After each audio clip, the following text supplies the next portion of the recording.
Every family has secrets, but some secrets are so deeply buried, so painfully guarded, that when they finally come to light, they don't just shock, they transform everything. This is the story of a grandfather who carried a hidden fortune locked away behind layers of pain, betrayal, and sacrifice. For years he was treated like a nobody, abandoned in a lonely nursing home as the world forgot him. But fate had other plans. A single knock on the door, a lawyer's briefcase, and one signature shattered decades of silence. What unfolded next would not only rewrite the family's destiny, but expose truths that no one was prepared to face. Enjoy the story. The cold autumn wind outside whispered through the rusted frames of the old nursing home windows, carrying with it the scent of falling leaves and distant rain. Inside, time seemed to stand still. The ticking clock on the beige-painted wall clicked in slow, deliberate beats, as if it too had grown tired of measuring the endless repetition of forgotten days.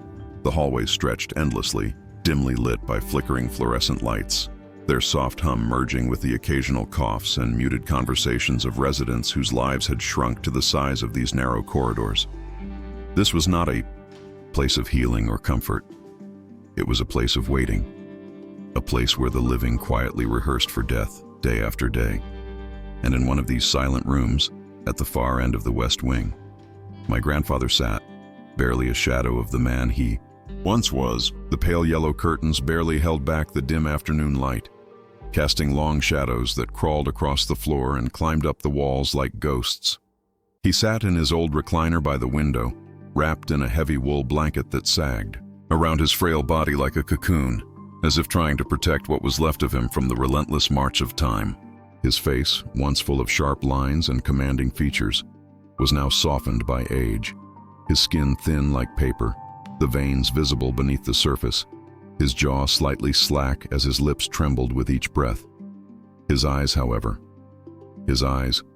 still burned, not with the fire of youth, but with something deeper, something heavier. Behind those glassy blue orbs lived decades of unspoken memories, regrets, and unresolved battles. His gaze would often drift out the window, far beyond the parking lot, past the empty road, as though he was staring into a past no one else could see. A past filled with people and events long buried beneath the dust of years. He barely spoke during my visits. The most I usually got was a soft nod when I entered, and sometimes, if he was in better spirits, a faint, almost imperceptible smile. Yet I came every week, like clockwork. My mother never encouraged these visits. In fact, she barely acknowledged them. "Don't waste your time with him," she would say with a clipped, cold tone whenever I mentioned my weekly trip. "He made his choices. Now he can live with them." But she never explained what those choices were. My father remained silent, as always, hiding behind a newspaper or quietly sipping his coffee, unwilling to step into the storm of emotions that surrounded any mention of my grandfather. The silence in my family was thicker than any conversation we could have had. It was a silence built from years of pain, betrayal, and secrets carefully swept under emotional rugs. And yet, despite all that, I kept coming. Even though every visit was heavy with unspoken tension, even though the drive to the nursing home filled me with a sense of unease I couldn't quite name, I kept coming. Perhaps it was guilt, perhaps curiosity, or maybe it was something else, a quiet, stubborn loyalty to a man I barely knew, but who shared my blood. The nurses often smiled when they saw me, surprised perhaps that someone still came for him. "You're a good grandson," they would say with practiced warmth, their voices tinged with both admiration and pity. Few residents received regular visitors, and fewer still had family that came without being summoned for emergencies or holidays. I often wondered who my grandfather really was. Not the fragile, near-silent old man I saw now, but the man he had once been. The man my mother seemed to loathe with such fierce, unyielding bitterness. She never spoke of her childhood with any fondness. Whenever his name came up, her face hardened, her voice sharpened, and she would retreat into that familiar defensive posture, crossing her arms as if physically shielding herself from invisible wounds. But no matter how many times I tried to pry to understand, she would always end the conversation the same way. "You don't need to know. Just remember, some people deserve to be forgotten." But I couldn't forget. Not because I was stubborn, but because I sensed something unresolved, lingering beneath all those years of anger. It was in the way my grandfather's eyes sometimes watered when I sat with him, in the way his hand occasionally reached out as if to say something, only to hesitate and fall back into his lap. There was a story there, a story that had never been told, and deep inside me, I needed to know it. Not for closure, not for my mother, for him, for me, for whatever fragile thread still connected us across the silence. And so, week after week, I sat there with him. Sometimes we watched the birds outside the window. Other times, we simply listened to the soft hum of the machines monitoring his fragile body. Occasionally, he would mutter disjointed words, names I didn't recognize, fragments of sentences that felt like pieces of a puzzle thrown into the wind. "They never understood," he once whispered. "It was never about the money." I leaned forward, eager for more, but his words dissolved into heavy breathing, his head slowly drifting back against the chair. My questions remained unanswered, hanging in the air like dust motes caught in sunlight. The staff told me he didn't have much longer. His health was declining rapidly. His heart was weak, his body frail, but his mind was still a labyrinth of secrets, and I couldn't shake the feeling that he was waiting for something, or someone, that he was holding on to a secret so deeply buried that even the creeping fingers of death couldn't pry it from him yet. I didn't know what it was, but I felt its weight every time I walked into that room, like a storm brewing just beyond the horizon, waiting for the right moment to break. Little did I know then that the storm was much closer than I imagined, that within days, a single unexpected visitor would walk through those nursing home doors and set into motion a chain of events that would forever shatter everything I thought I knew about my family, my grandfather, and the very blood running through my veins. The following Tuesday unfolded like any other, or at least it began that way. The sky was coated in a thick layer of indifferent gray clouds, casting a dull haze over the city as I drove toward the nursing home. My routine had become almost ceremonial.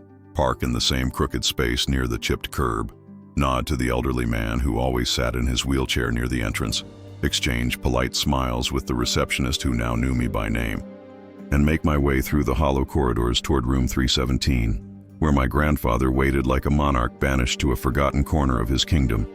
But on this particular day, the atmosphere inside the facility felt different. An electric hum of quiet murmurs floated through the hallways. Staff members glanced at each other with subtle, knowing expressions, as though an invisible tremor had rippled beneath their feet, unsettling their otherwise predictable shifts. As I reached the familiar doorway, I noticed a tall man standing beside my grandfather's bed. He was sharply dressed in an immaculately tailored charcoal suit, polished leather shoes that gleamed under the fluorescent lights, and a silk tie, perfectly knotted beneath a crisp white shirt. A slim leather briefcase rested on the nearby chair, its gold-plated clasps catching the dim light with each subtle movement. His hair was neatly combed back, and a calm, controlled expression sat on his face, not cold, but distant, clinical, as though he had rehearsed this encounter long before ever stepping into this room. My grandfather, however, looked different. The usual distant fog that clouded his gaze had lifted. His eyes, wide and alert, locked onto the man before him with a peculiar intensity I had never seen. It was as if a dormant part of him had suddenly awakened, summoned from hibernation after years of deliberate retreat. I stood frozen for a moment, unsure whether I should interrupt.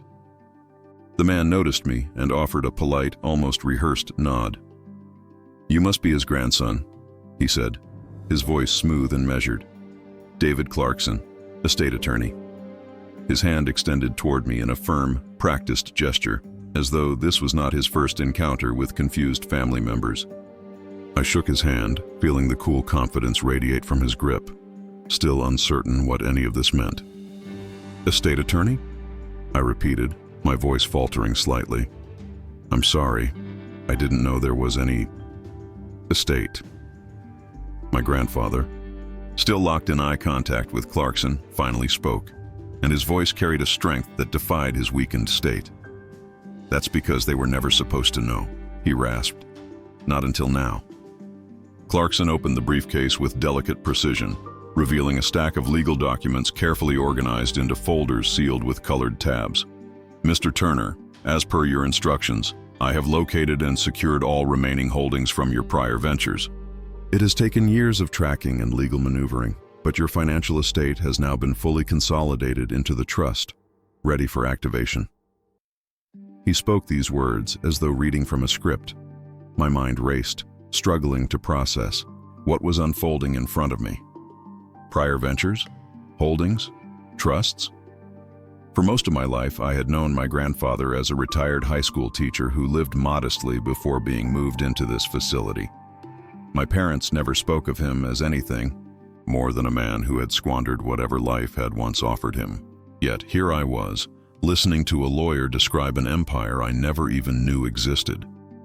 Grandfather inhaled deeply, almost as if drawing strength from some unseen reservoir. "Activate it," he said, his voice calm but deliberate. Clarkson nodded. "As you wish, sir." He slid the first folder toward him, laying out a series of documents that required signatures. Despite his trembling hands, my grandfather gripped the pen with surprising steadiness and began signing, one page after another, each stroke of ink slicing through decades of family lies and half-truths. The silence in the room was heavy, not awkward, but monumental, as though the very air recognized the significance of what was happening. I sat down in the corner, watching in stunned silence as legal formalities were executed with clinical precision, like watching the first domino fall in a line that had been secretly arranged years ago. As each folder closed, Clarkson offered brief explanations in legal jargon that barely registered in my spinning mind. Asset consolidation, offshore accounts, corporate holdings, trust activations, legal protections, tax shelter strategies. Words that sounded like they belonged to a financial thriller rather than the quiet life I thought my grandfather had lived. My pulse quickened as I tried to grasp the enormity of what was being revealed. Clarkson eventually paused, folding his hands neatly atop the closed briefcase. "Everything is now in place," he announced. "The entire estate, as stipulated, is transferred under the terms of your master trust agreement. Full control rests with your primary beneficiary." Primary beneficiary? The words echoed in my ears, ringing louder with each passing second. I swallowed hard. Wait. Beneficiary? Who is... I barely finished my sentence when Clarkson's gaze calmly shifted toward me. "You," he said flatly, as though it were the most obvious thing in the world. "Your grandfather has assigned you sole control of the entire estate." My breath caught. My vision swirled slightly.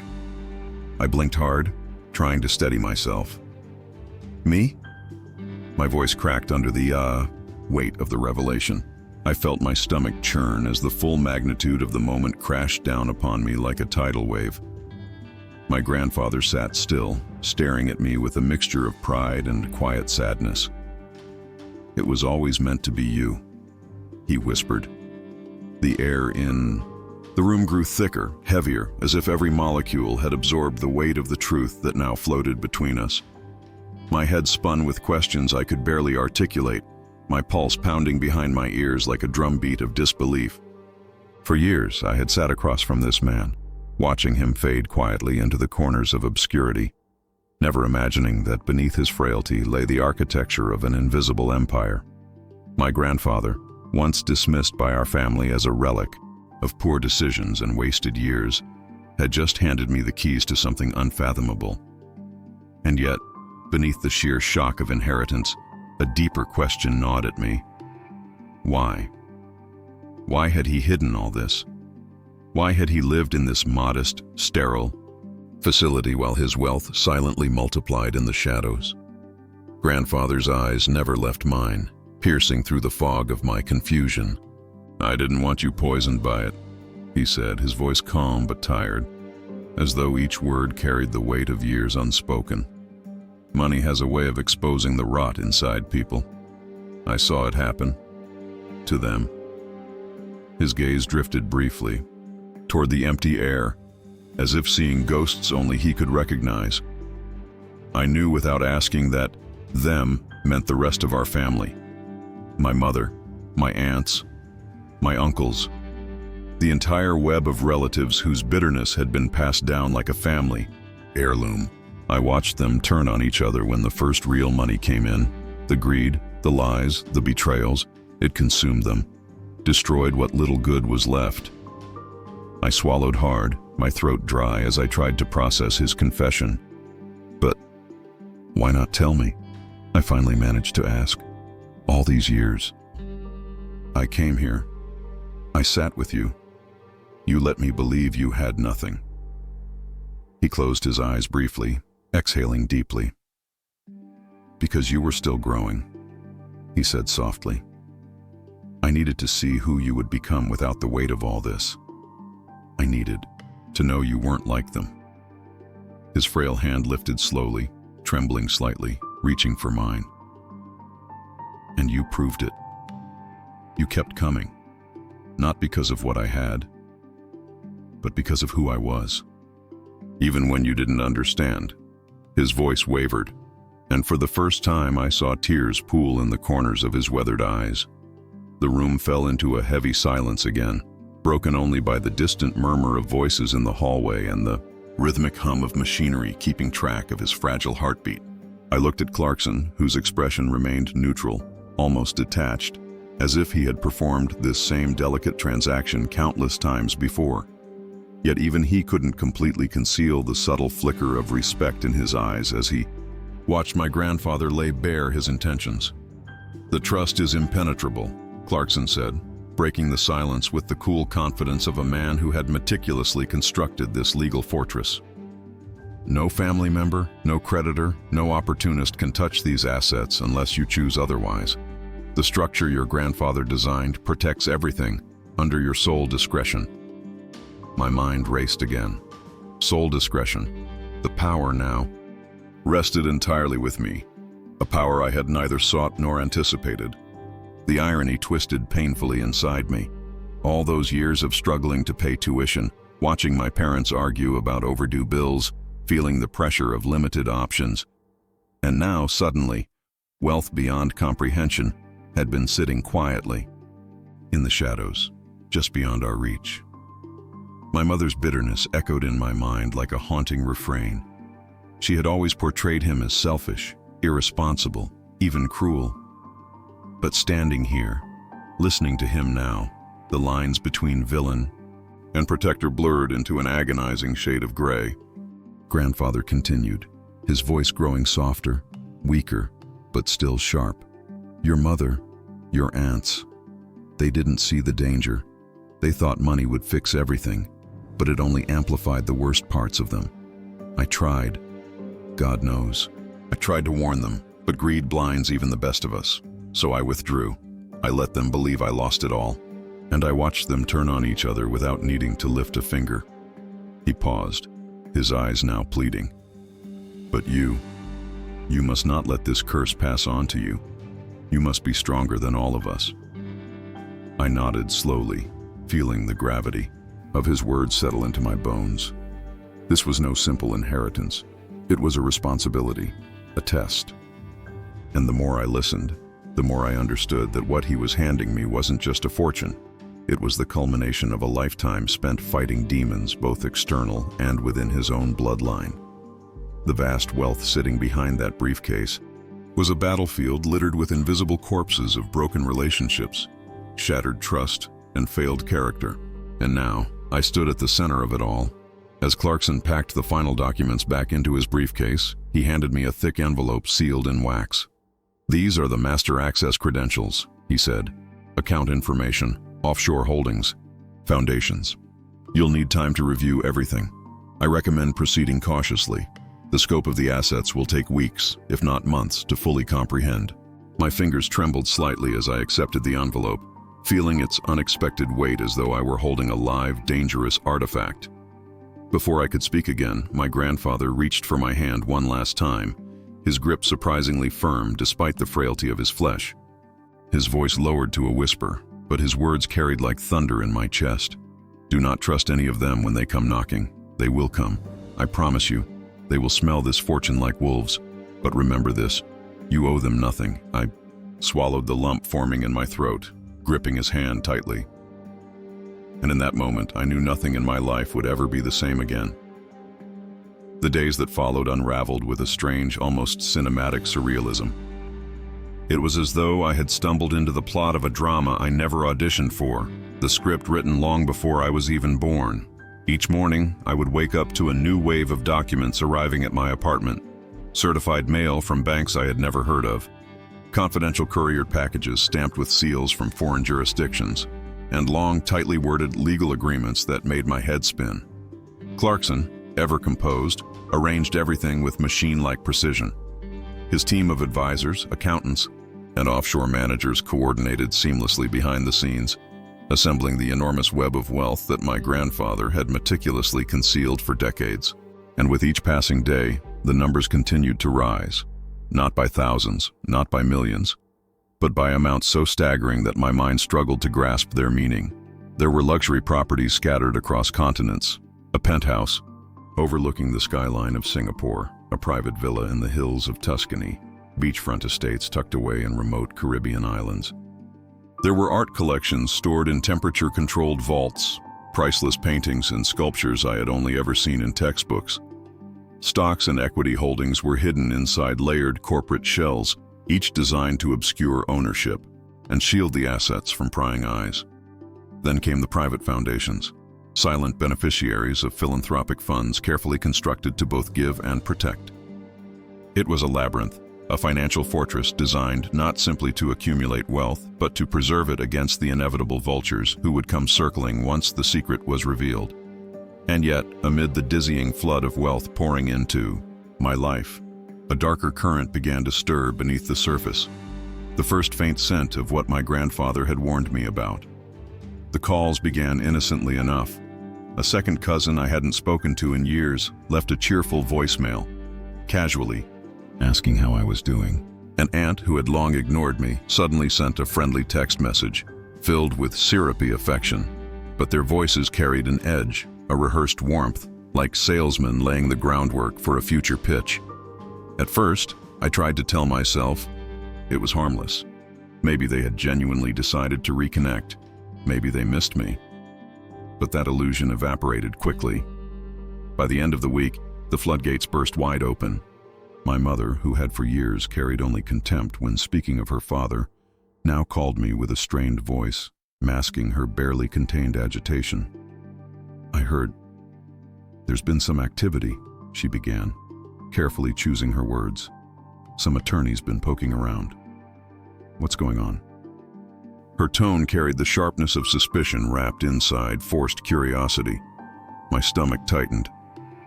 "It's complicated," I answered vaguely, unwilling to open the door to a conversation I knew would spiral into something darker. But she pushed. "Don't play games with me. If there's money involved, you need to be honest. We're family. You know how much we've struggled all these years.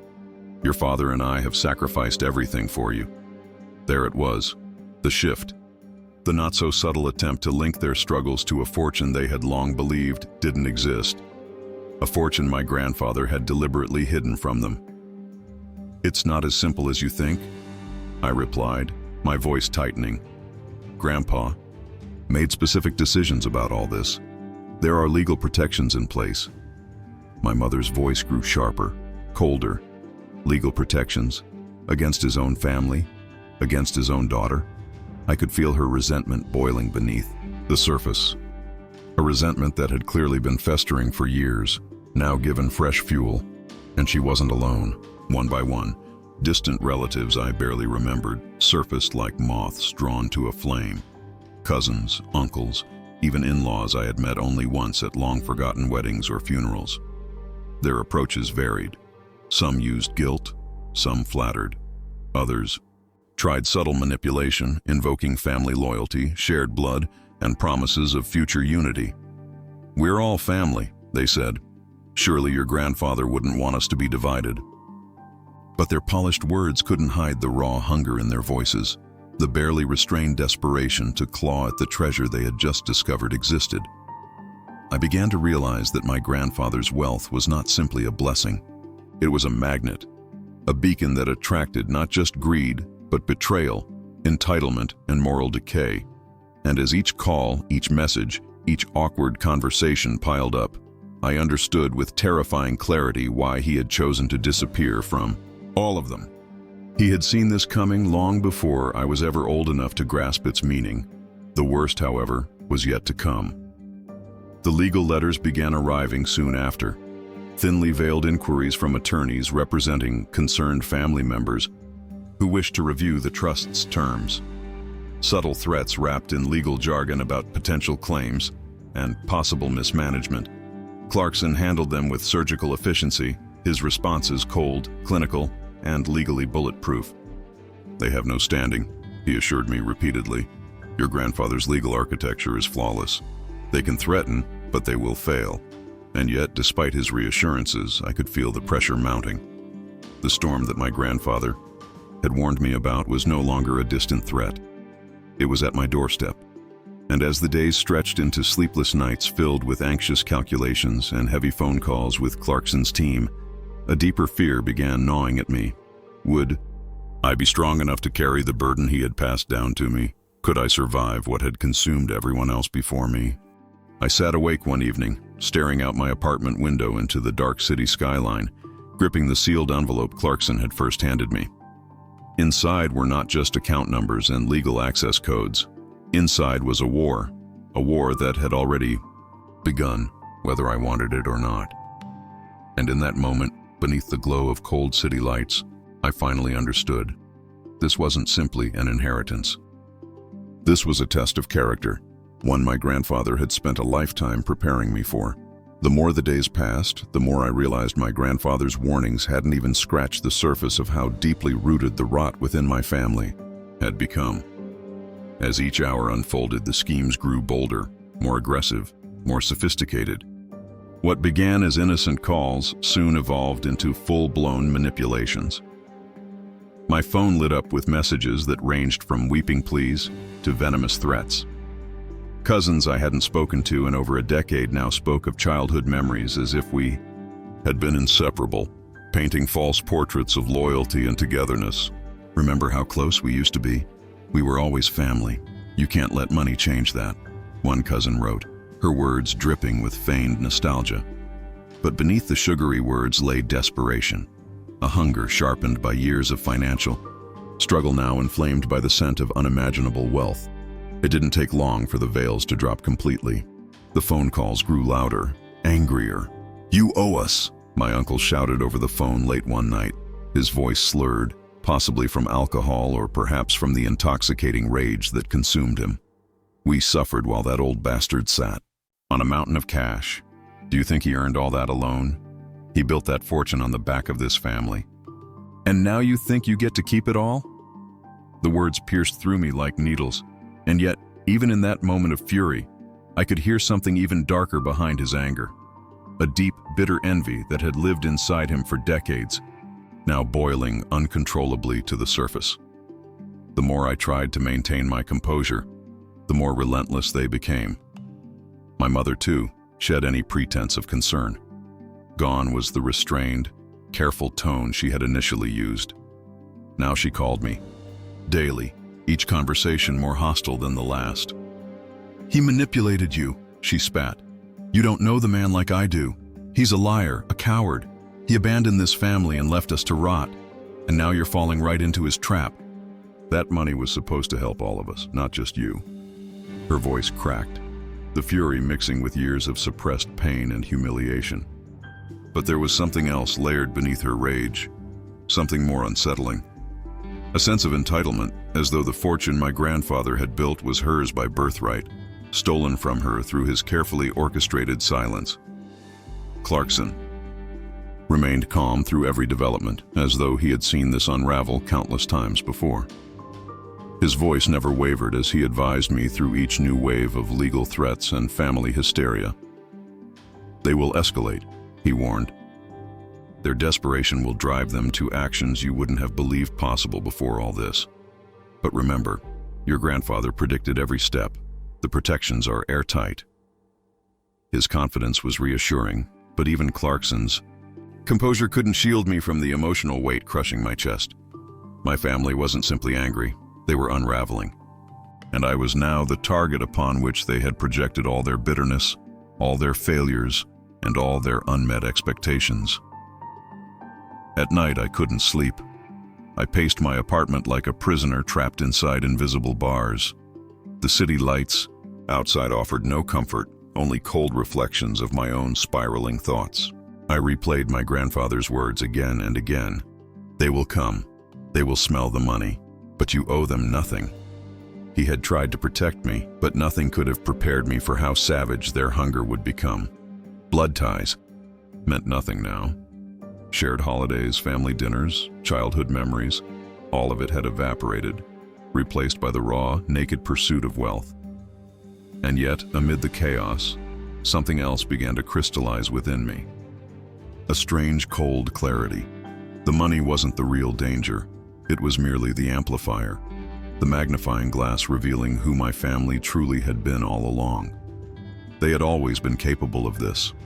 The wealth had simply stripped away their masks, exposing the ugliness they had spent years disguising beneath forced smiles and holiday gatherings. My grandfather had seen it decades earlier. He had watched it consume his children, his siblings, his supposed friends. And rather than fight them, he had vanished, hiding the empire he had built not out of cruelty, but out of calculated necessity. One evening, after another particularly venomous call with my mother, I sat quietly in my living room staring at the envelope Clarkson had given me. My hands traced the wax seal as if it might give me answers that my grandfather's voice could no longer provide. Inside lay control over an empire, but with it, a responsibility I hadn't asked for. And yet, as the days unfolded and my family's masks continued to crumble, I began to understand the real legacy my grandfather had left me wasn't the wealth itself. It was the test, the same test that had destroyed everyone before me. I thought of him sitting in that nursing home all those years, not as a broken old man, but as a silent guardian of a fortune that he dared not entrust to anyone but me. He had spent decades watching, evaluating, waiting to see if I would remain untouched by the poison that had devoured everyone else. And now, as I stared down the growing storm that threatened to swallow me whole, I realized that every visit, every quiet moment we shared at his bedside, had been his way of preparing me. Not for riches, but for war. The pressure built like a rising tide, slow at first, then crashing forward with an unstoppable force. Each day brought a new twist, a fresh betrayal, another relative slithering out from the shadows, their voices dripping with fake concern, but their eyes betraying the hunger that burned underneath. It was like watching scavengers gather around, a carcass, circling, sniffing, waiting for any weakness to appear. Some tried legal routes, hiring attorneys who promised they could challenge the trust, despite Clarkson's repeated assurances that they would fail. Others took a more personal approach, invading my life with letters, voicemails, uninvited visits to my apartment, anything to shake my resolve. The lines between family and enemy blurred beyond recognition, leaving only one undeniable truth. This was a hunt, and I was their prey. One evening, as I returned home from yet another grueling meeting with Clarkson's team of advisors, I found a man waiting for me at my apartment door. He was older, heavy-set, dressed in an expensive suit that failed to hide the sweat stains collecting beneath his armpits. His eyes were cold, calculating, but he tried to soften them with a thin, insincere smile. "We need to talk," he said, without introducing himself. I recognized him instantly. My Uncle Robert, my mother's younger brother. The same uncle who had once ignored me at family functions, who now stood on my doorstep with a kind of desperate authority he hadn't earned. "I have nothing to say to you," I replied flatly, my voice firmer than I expected. But he stepped closer, lowering his voice to a sinister whisper. "Don't be foolish, kid. You're in way over your head. You think you're smarter than everyone because that old man gave you everything? You're not. We're family. That fortune belongs to all of us. You can't just cut us out and pretend you're some big shot." His words dripped with venom disguised as paternal advice. "The lawyers can only protect you for so long. Blood doesn't go away. Eventually you'll need us. Don't make enemies of your own family." I clenched my fists, my pulse racing. The audacity, the entitlement. It was overwhelming. "My grandfather made his decision," I said, my voice steady. "If you want to contest it, go to court like everyone else. But don't think you can intimidate me into giving you something you never earned." For a moment, his fake smile disappeared, revealing the raw fury that had been simmering beneath the surface. He leaned in even closer, his breath hot against my cheek. "You have no idea what you're dealing with, boy. We'll see how long you last." Then, without another word, he turned and walked down the hall, his heavy footsteps echoing with menace. That encounter haunted me for days. The threats were no longer implied, they were becoming dangerously explicit. Clarkson immediately filed additional protective orders, tightening security around the assets and advising me to remain cautious in my day-to-day movements. "We've seen this before," he said calmly, as if describing a storm pattern he'd monitored countless times. "Money makes people unpredictable. You must stay disciplined." But as the walls closed in, so did my isolation. Friends grew distant, unsure how to navigate the new reality that surrounded me.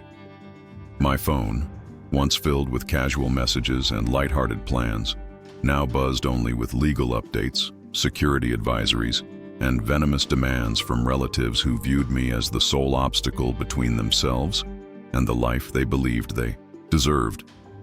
I spent countless sleepless nights sitting in darkness, the weight of responsibility pressing on my chest like an immovable stone. The more I resisted, the more I realized how few people in my life I could truly trust.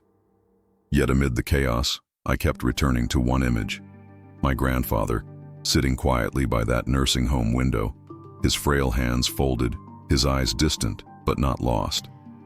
He had known this would happen. He had lived it himself. The betrayals, the manipulation, the cannibalization of family by their own greed. He hadn't abandoned his wealth out of selfishness. He had quarantined it, locking it away behind legal walls so thick that even his own blood couldn't tear them down. And now he had entrusted me with the key, believing I might be the one person strong enough to withstand what had destroyed everyone else. I saw his plan with increasing clarity. The fortune wasn't meant to simply enrich my life. It was a crucible, a fire through which I was being forced to walk. If I allowed myself to be seduced by the same greed that had consumed them, then I too would fall. But if I could hold, if I could endure, if I could rise above the storm, then maybe, just maybe, something good could be salvaged from the wreckage of this broken family.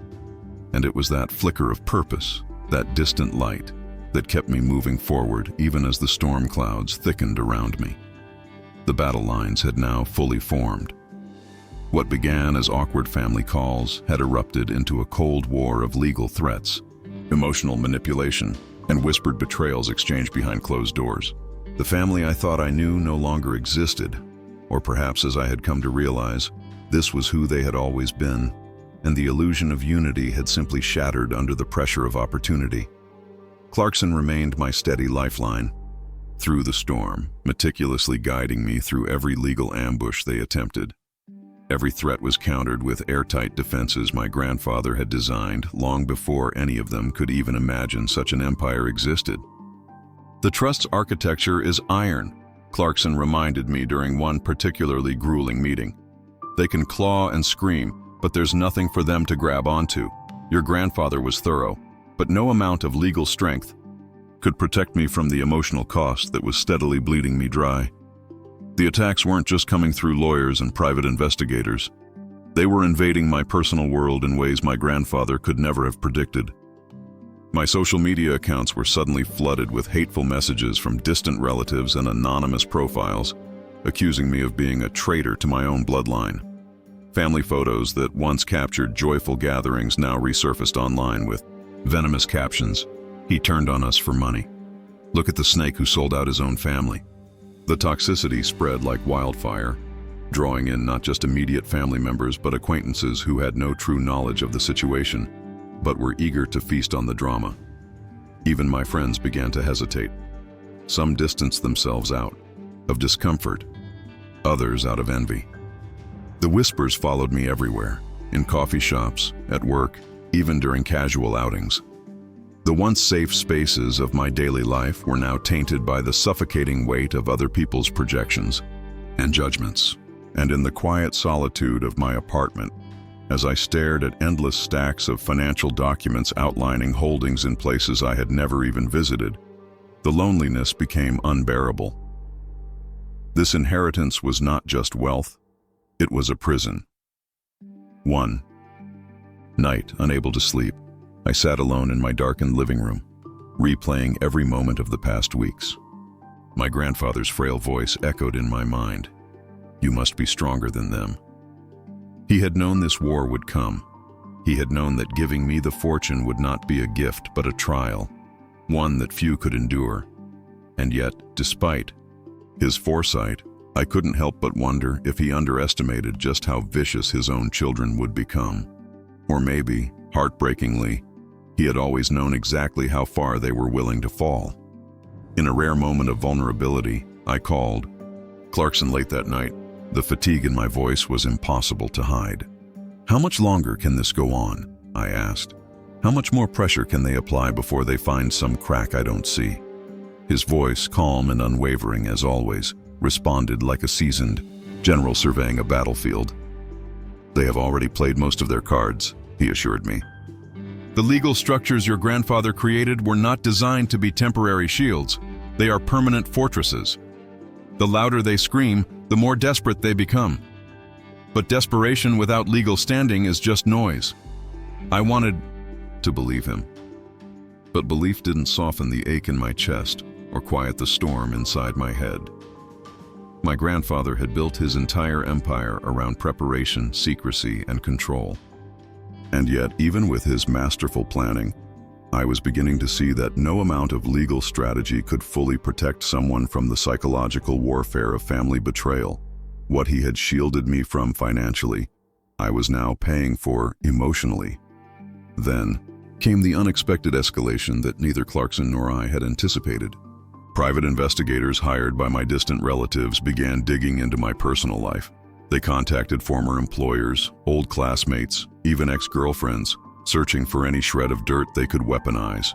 Baseless rumors began circulating online.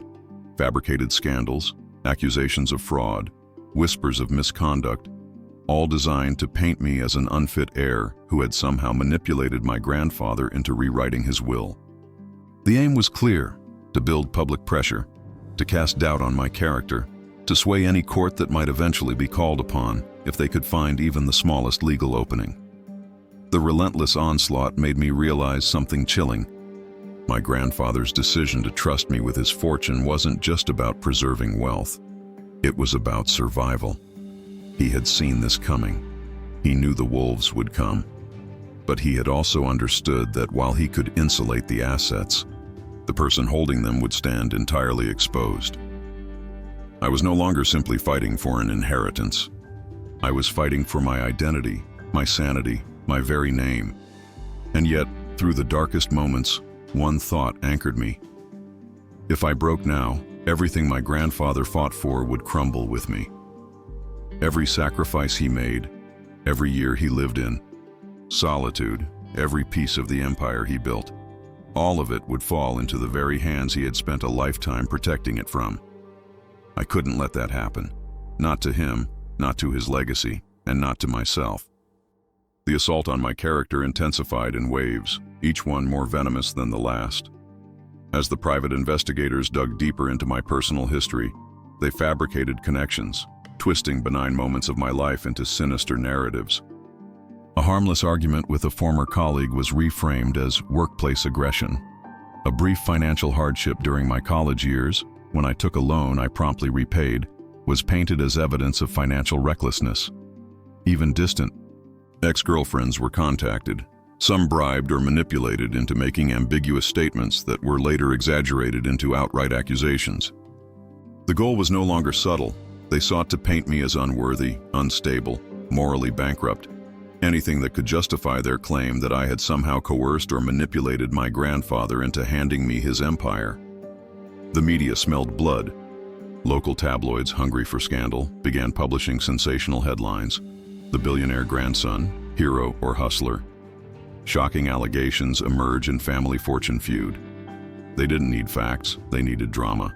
And my family, eager for any advantage, gladly fed them the distorted versions of events. My mother gave her first interview to a talk show within days, her voice trembling with rehearsed heartbreak as she tearfully described how her father had abandoned his family emotionally and financially for years, only to brainwash my son into believing lies. Watching her perform this grotesque theater on national television felt like a surreal, out-of-body experience. The woman who raised me, who once tucked me into bed and whispered that everything would be okay, now stood before cameras painting me as a betrayer. Clarkson immediately moved to contain the fallout. "We will respond legally to any slanderous statements that cross into actionable territory," he assured me, his tone unwavering as always. But I could see even he was growing frustrated by the psychological toll. "They're not trying to win in court anymore," he explained. "They're trying to break you publicly. If you crumble under pressure, you might cave privately, and that's when they'll move in. This is psychological warfare, not legal argument." The word warfare clung to my mind like an infection. That's exactly what this had become. Every relationship I thought was genuine was being weaponized against me. Distant friends resurfaced with veiled questions, pretending to care while probing for gossip. Even strangers sent me threatening messages, emboldened by the media circus.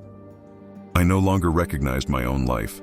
The walls of my apartment, once my sanctuary, now felt like the walls of a bunker. My existence had shrunk into a constant state of defense, emotionally, mentally, legally. And yet, in those darkest hours, something unexpected began to crystallize inside me. A quiet, steely resilience I never knew I possessed. The same resilience, I realized, that had allowed my grandfather to sit silently in that nursing home for years, outlasting his enemies, watching their schemes collapse under their own weight. He hadn't fled from them because he was weak. He had distanced himself because he understood that the war wasn't worth fighting head-on. The only true victory was survival. To live above the chaos. To let greed destroy itself while you stayed intact. I saw now that this inheritance was never intended as a reward. It was a torch being passed through fire. My grandfather didn't leave me a fortune to enjoy. He left me a legacy to defend. Every signature he placed on those trust documents wasn't merely a legal maneuver, it was a message to me. I believe you can withstand what I could not. And with every attack my family launched, every lie they spread, I found myself growing less afraid, less shaken. Not immune to the pain. No, the pain still gnawed at me daily, but increasingly unwilling to surrender to it. One particularly brutal evening, after hours of reviewing yet another batch of legal threats and media smears, I sat in the darkened corner of my living room, holding one of the many folders Clarkson had given me. Inside it were handwritten letters. Letters my grandfather had written but never sent to his children. Some were filled with sadness, others with anger, but all carried the same undertone: profound disappointment. I gave them everything, and they wanted more. And when there was nothing left to take, they tried to take from each other. One line struck me so deeply I read it aloud, my voice trembling. "I have built walls not to keep my fortune safe, but to keep my family from destroying each other over it." For the first time, I fully understood his sorrow. This wasn't the story of a greedy man who hoarded wealth. This was the story of a man who saw the people he loved transform into monsters under the weight of their own entitlement. His greatest wealth was not the billions hidden in offshore accounts. It was the knowledge he had painfully earned. That unchecked greed corrodes the soul long before it bankrupts the pocket. And now, his legacy lived not in vaults or legal documents, but in me, in my ability to hold the line, to become the living proof that not everyone in this family was for sale. The air outside my apartment grew colder as winter approached, but the chill inside my world had already reached a numbing depth. The media frenzy continued, with new rumors surfacing almost daily. I had become a caricature, a headline, a cautionary tale of wealth-poisoning family ties. Friends stopped calling, unsure of how to navigate the controversy surrounding me. Even colleagues at work, who once casually joked with me over coffee, now offered strained smiles and quick exits, afraid to be seen too close to someone engulfed in scandal. My life had narrowed to legal meetings, briefings with security consultants, and long, lonely nights staring into the glowing lights of the city outside my window. And yet, even as the outside world collapsed into this grotesque spectacle, my grandfather's voice kept returning to me, like a steady heartbeat beneath the noise. They will come for you, but you owe them nothing. Each time I replayed those words in my mind, I found a sliver of strength that allowed me to keep breathing, to keep standing. The weight of the empire he had built now rested fully on my shoulders, but I was beginning to see that the true test wasn't whether I could manage the assets. It was whether I could survive the venom pouring from my own bloodline without allowing it to destroy my soul. The legal front lines remained secure under Clarkson's masterful guidance. Every lawsuit filed against the trust was swiftly dismantled, every challenge dismissed before gaining traction. My grandfather's meticulous design had anticipated almost every conceivable angle of attack. Offshore protections, charitable foundations, multi-layered corporate veils. It was a fortress of breathtaking complexity.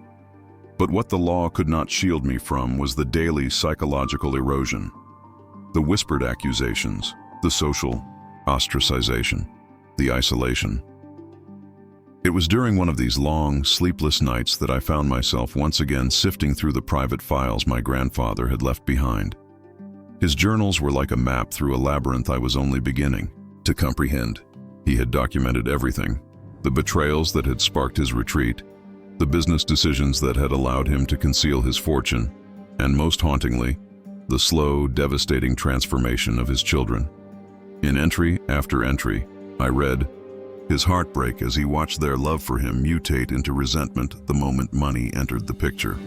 I thought I was building something for them, one entry read, but I was only feeding their hunger. Each dollar became fuel for the fire that would eventually consume them. They stopped seeing me as their father and began seeing me as a vault to be broken into. Those words hit me with an almost physical force. This was not a man who had joyfully hoarded wealth.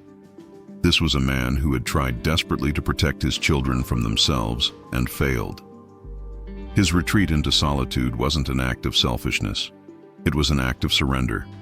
Recognition that he could not change who they had become, that only distance could preserve whatever remained of his dignity. And now, as I sat alone reading these painful confessions, I saw the path he had tried to carve for me. He wasn't leaving me money. He was leaving me a warning. The billions sitting behind Clarkson's fortress of legal steel were not a prize. They were a weapon that in the wrong hands could destroy generations to come. My task was not to spend it, but to guard it, to ensure it never became the poison it had been for those who came before me. The more I read, the more I began to feel something unexpected taking root inside me. Purpose.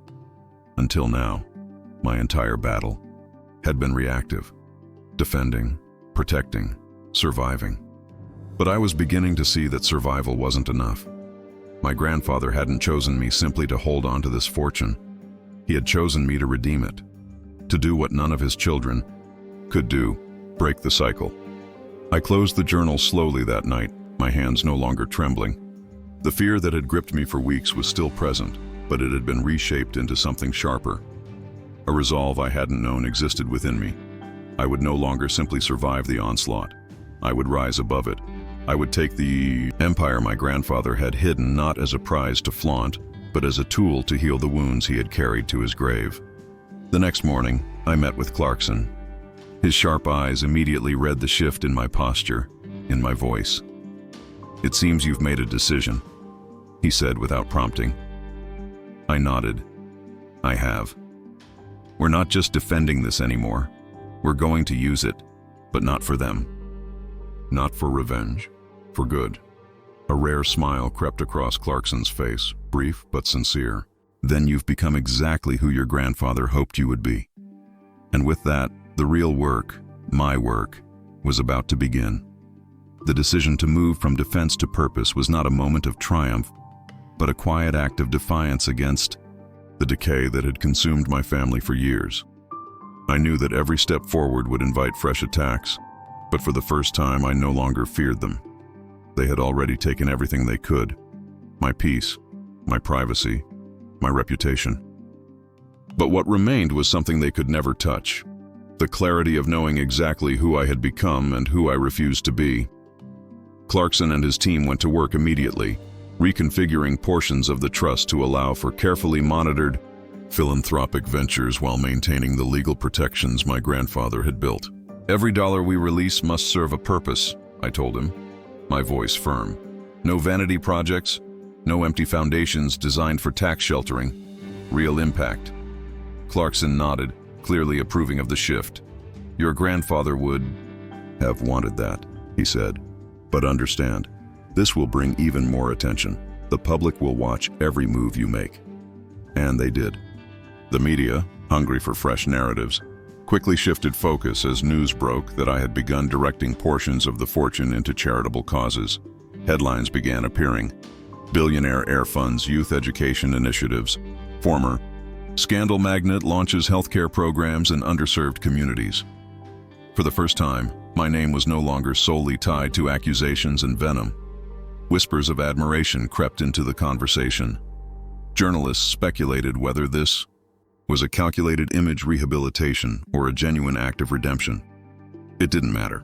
I knew the truth. I wasn't playing a public relations game. I was fulfilling a mission my grandfather had silently designed for me from the moment he first concealed his empire. But as the public narrative softened, the private war escalated. My relatives, sensing their legal avenues closing rapidly, turned even more vicious behind the scenes. Anonymous tips were sent to government agencies, accusing me of financial fraud, tax evasion, and misappropriation of funds. Investigators knocked on my door, responding to these claims with the grim professionalism that comes with such accusations. Clarkson was prepared for each assault, producing pristine records, exhaustive documentation, and audit trails that left no doubt about the legitimacy of every dollar spent. "They are throwing stones in the dark," he assured me. "They are desperate. The more you succeed, the more frantic they become." Even as the investigations cleared me one after another, the emotional cost continued to mount. My mother refused to speak to me altogether now, her last words during a bitter phone call still echoing in my mind. "You were supposed to fix what he broke. Instead, you became him." The irony was cruel. She saw my refusal to hand over the fortune as betrayal, never recognizing that it was her own unchecked entitlement that had created this rift long before my grandfather ever hit a dollar. In her eyes, I had become a traitor to my bloodline, an enemy who had chosen loyalty to a dead man over loyalty to the family who raised me. But even as her words cut deep, I found myself strangely at peace. The man they called selfish, secretive, cold, my grandfather, had in truth been the only one in our family strong enough to stand against the tidal wave of greed that consumed everyone else.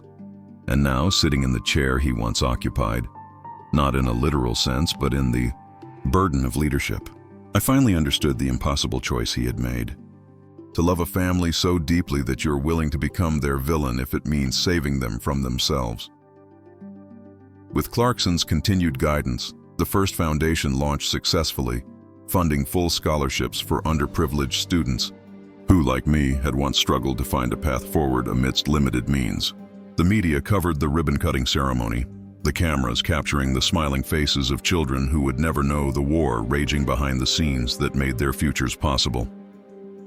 And as I stood before those cameras, I felt no pride in the wealth behind me, only a profound sense of responsibility to ensure my grandfather's final act wasn't wasted. But I also knew the war wasn't over. Far from it. The more good I did, the more my relatives seethed in private. The battle for public perception had shifted, but the private bitterness continued to grow like a festering wound, unseen but always present, always waiting for the next moment of perceived weakness to strike. Yet even as their fury simmered, I no longer feared it. I carried something they had long since lost, not just wealth, but conviction. My grandfather's real legacy wasn't the billions hidden away in offshore accounts. His real gift was the wisdom to see how easily greed devours the hearts of men and the courage to stand alone against it. The war entered a strange, quieter phase, a tense stalemate where the attacks grew subtler but no less malicious. My relatives, having failed to break the legal fortress or dismantle my public reputation, now resorted to whisper campaigns, carefully orchestrated rumors designed to erode my credibility in the circles that mattered most. Invitations to elite gatherings arrived with increasing frequency, charity galas, business forums, exclusive networking events.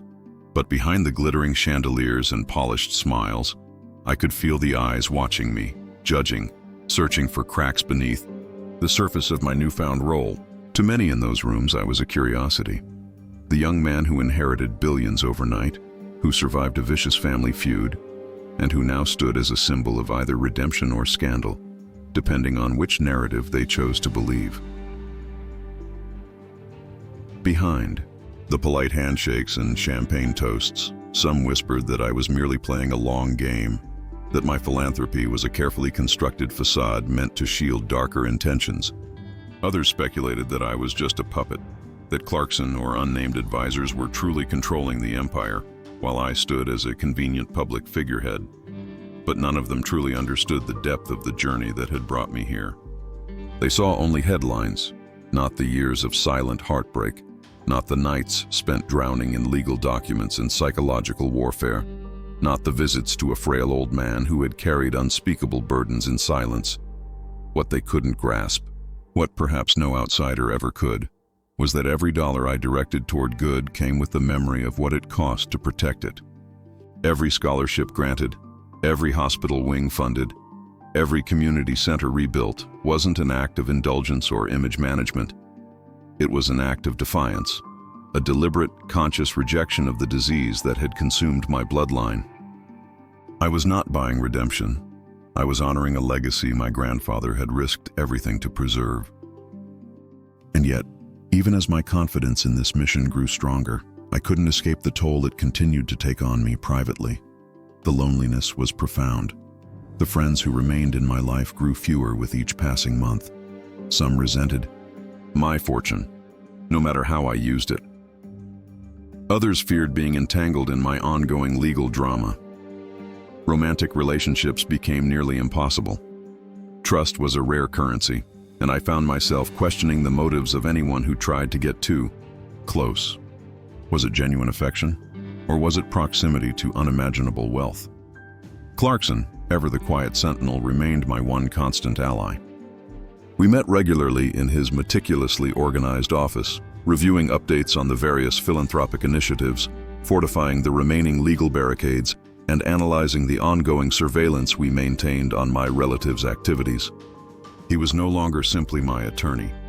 He had become my strategist, my shield, and perhaps most importantly, the one person in this entire ordeal who understood the full weight of what my grandfather had entrusted to me. During one of our late-night meetings, after a long silence, Clarkson spoke softly. "You do realize your grandfather never intended for this to be easy," he said. "He could have distributed the wealth quietly behind the scenes, but he chose you precisely because he knew the war you'd face, because he believed you could endure what he couldn't." I nodded, my throat tight. "And what if I fail?" I asked quietly, voicing a fear that had haunted me since the beginning. Clarkson's expression remained steady. "You won't," he said simply. "Because unlike them, you understand that the money isn't the prize. It's the test." That truth had become my anchor. The empire was not a reward for being chosen. It was a battlefield I was required to cross, carrying not only my grandfather's wealth, but the burden of his mistakes, his regrets, his desperate attempt to break a cycle that had consumed everyone before me. And now, as the attacks grew more subtle, as my family's bitterness simmered quietly beneath the surface, I saw my role with greater clarity than ever before. I was not here to defeat them. I was here to outlast them. I would carry this weight, for as long as it took. The passing months blended into each other, and what once felt like a chaotic assault transformed into a cold endurance test. The legal filings from my relatives dwindled as Clarkson continued to dismantle every attempt they launched, until the courts themselves grew visibly exhausted by their endless, frivolous motions. But while the courtroom attacks slowed, the venom in the personal sphere only sharpened. My mother had now fully aligned herself with the most aggressive voices in the family. My uncles, aunts, distant cousins, all locked together in a bitter coalition, bonded not by love but by mutual hatred of me. Their hatred had become their new identity. I received letters, handwritten, carefully composed. Some were dripping with bitter sarcasm. Others were written like pitiful pleas for reconciliation, thinly veiled as manipulative traps. One in particular arrived late one night, delivered by courier, with no return address. It was from my mother. Her words were written with cold precision, calculated for maximum emotional impact. I don't know who you've become. You were raised with nothing but love. You were taught to be kind. Your grandfather poisoned your mind with his bitterness. You've become cold, greedy, distant, just like him. You think you're strong, but you're weak. Because when this all crumbles, and it will, you'll have no one left. Her words sliced through me in ways no lawsuit or public smear ever could. This wasn't just about money anymore.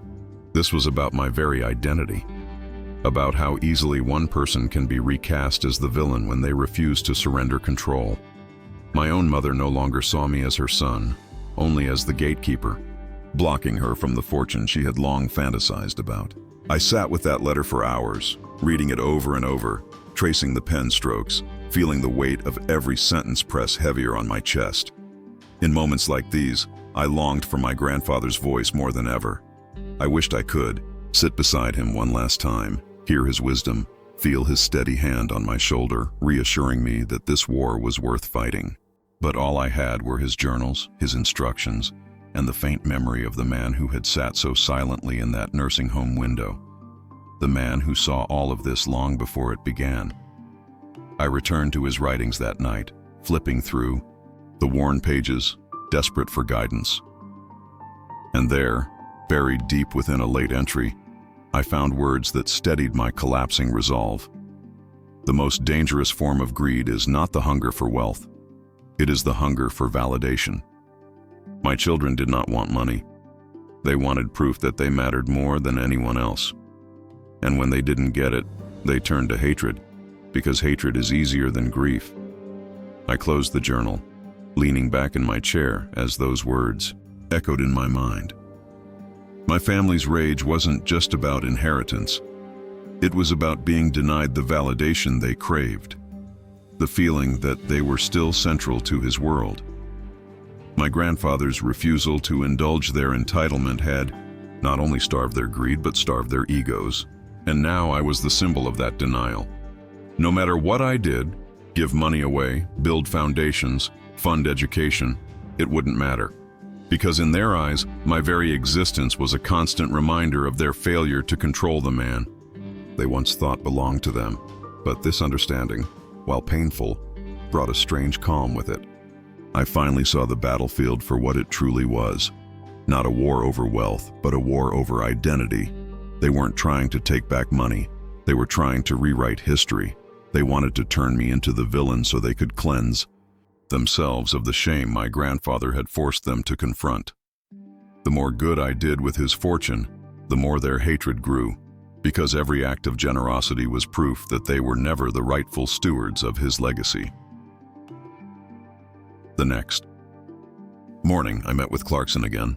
My resolve hardened in a way it hadn't been before. "We stay the course," I said. "Every attack, every rumor, every private investigator, let them come. We don't flinch, we don't respond, we build, we invest. We honor his plan." Clarkson studied me for a moment, then nodded slowly. "You're no longer surviving," he said. "You're leading." And I understood then that my grandfather's empire had always been more than assets. It was a crucible. One I had finally stopped fearing, with the internal battle now fully exposed for what it truly was, not a contest for money, but a desperate war for emotional power, my perspective shifted completely. I stopped feeling surprised by their attacks. I stopped expecting any reconciliation. The family I once wished to heal no longer existed. What remained was a shell of bitter entitlement, and I had accepted that no amount of charity, no public redemption, no private conversation could restore what greed had long ago corroded. And yet, strangely, that realization granted me a level of freedom I hadn't known before. The fear of their next move no longer haunted me. Their power came from my willingness to believe I owed them something. Now, that illusion had shattered. The philanthropic projects expanded rapidly.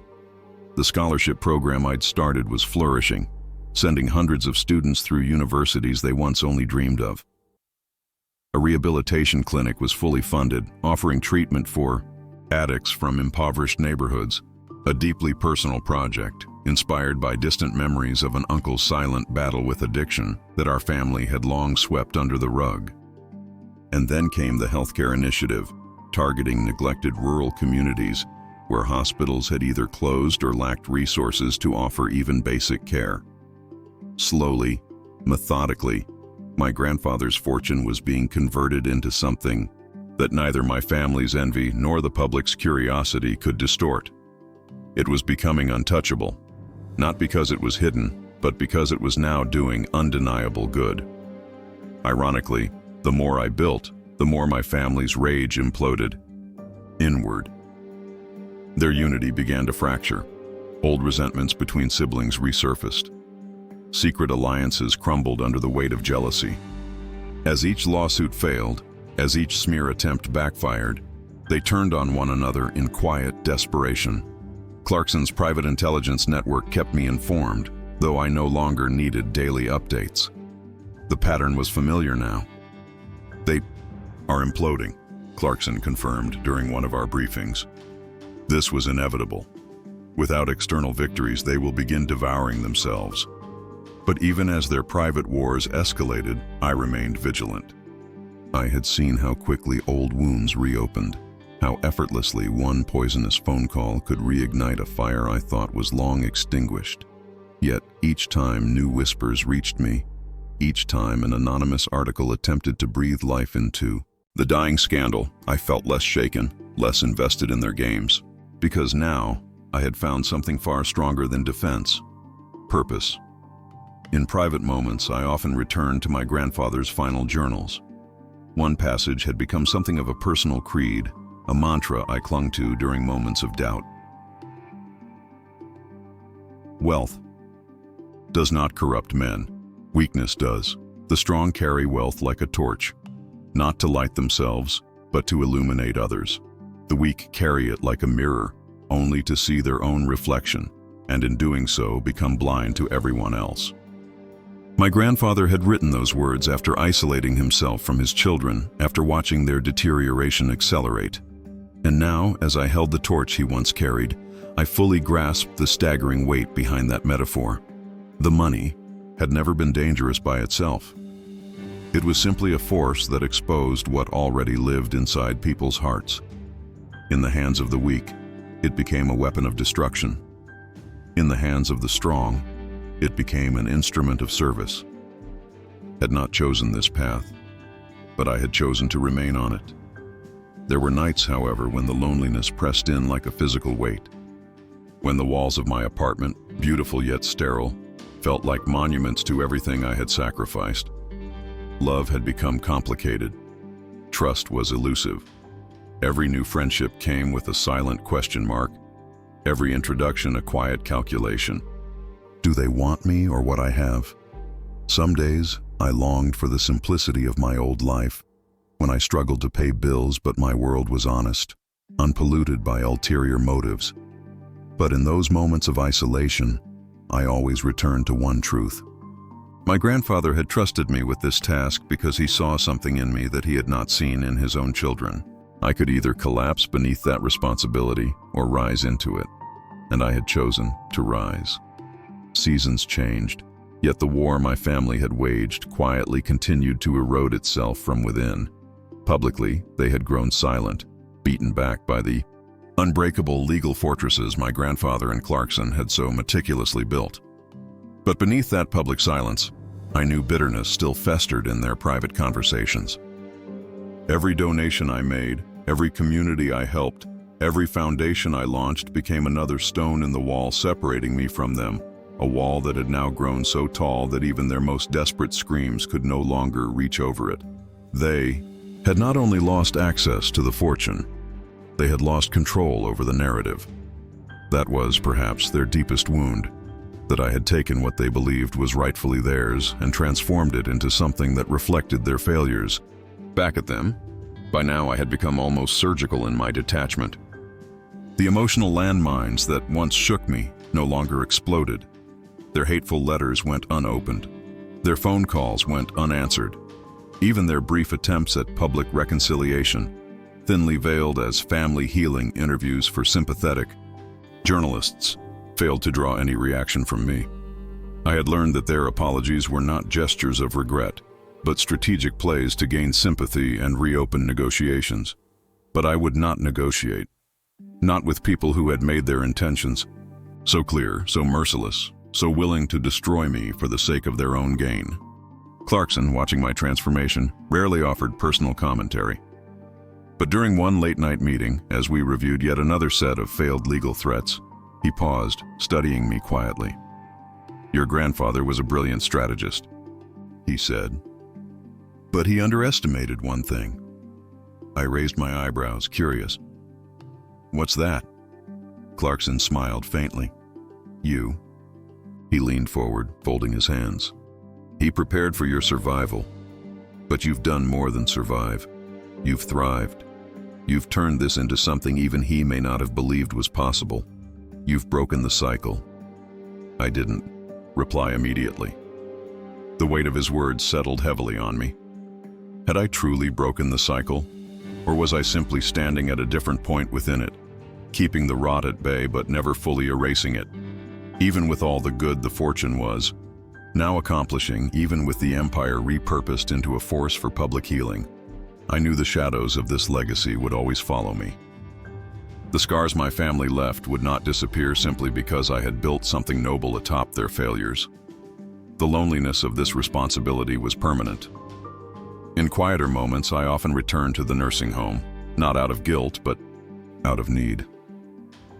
The staff had long since changed, but the room where my grandfather once sat remained remarkably untouched. I would sit by that same window where he had once stared for hours, his frail hands folded, his gaze lost somewhere between the past and the present.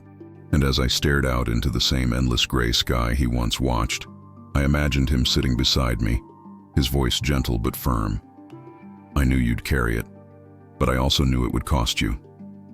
Those visits became my private ritual, a grounding reminder of both my burden and my calling. The money was never mine. It was never meant to enrich my life. It was entrusted to me to repair what greed had shattered. And while my family would likely never understand the difference, I had stopped needing their understanding long ago. The public now saw me as a philanthropist, the young man who overcame scandal and transformed wealth into widespread good. My name appeared in magazines, at conferences, at fundraisers, but none of them knew the true origin of that narrative, how close I had come to being devoured by my own family, how deeply the scars of betrayal still lived within me. The smile I wore for cameras was real, but beneath it lived a story no article could fully capture. And yet, despite the isolation, despite the battles, I felt something my grandfather likely never fully experienced during his own war. Peace. Not because I had won, but because I had stopped playing their game entirely. The war had demanded everything from me, but it had also given me clarity. The money was not power. The money was not poison. The money was a mirror, and I had chosen to stand in front of it without flinching. In the end, I wasn't protecting an inheritance. I was protecting myself from becoming what they had become. And so the years moved forward, carrying with them both the weight of what had been and the quiet stability of what I had chosen to become. The empire my grandfather left behind was no longer defined by offshore accounts, luxury properties, or corporate holdings. It was defined by the lives it touched. Thousands of scholarships granted, hospitals funded, communities revitalized. The headlines shifted permanently, not because I chased redemption, but because I stopped needing anyone's permission to define my own story. My family, fragmented and bitter, retreated fully into their isolated orbits, each consumed by their own narrative of loss. They no longer filed lawsuits. They no longer called. They no longer pretended reconciliation. In their world, I was the villain who stole what was rightfully theirs, and I had made peace with that. They would carry their story to their graves, just as I would carry mine. Yet in moments of honest reflection, I still felt the faint ache of grief. Not for the money, not for the betrayals, but for the family that could have been, for the version of my life that might have existed if entitlement hadn't devoured them, if my grandfather's wealth had never existed to poison their hearts. I often wondered who my mother might have become had greed not consumed her. Had she been able to see the fortune not as stolen from her, but as a weapon her father had hidden to protect her from herself. That version of my family, the version that never existed, haunted me far more than any of their attacks ever had. In my one final visit to the nursing home where this entire story first began, I stood once again before the window where my grandfather once sat. The room was now unoccupied, the curtains drawn halfway, the chair empty. Yet as I stared at that space, I felt his presence as if he were sitting beside me once again. The weight of his hand on my shoulder, the soft rasp of his voice in my ear, the steady wisdom he had passed down not through long speeches, but through silent sacrifice. "You carry it now," I imagined him saying, "but you carry it differently than I did." And he was right. He had built walls. I had built bridges. He had hidden the empire to prevent its destruction. I had exposed it to repair the wounds it once caused. We had fought the same war, but we had fought it in very different ways. And for the first time, I allowed myself to feel something I had denied for so long. Pride. Not in the wealth itself, but in the man I had become because of what I survived. As I left the nursing home for the final time, the air felt different, lighter, freer. The burden that once nearly crushed me had transformed into something else entirely. Responsibility, yes, but also a kind of strange gratitude. Gratitude that my grandfather had seen something in me worth protecting. Gratitude that I had not surrendered to the bitterness that consumed everyone else. Gratitude that through all of it, I had remained whole. This was never a story about money. It was a story about inheritance, not of assets, but of character. And while my family would never understand that truth, I would carry it forward every single day, quietly, deliberately, unshaken. Because in the end, my grandfather's greatest fortune wasn't the billions he left behind. It was the man he left behind to guard it.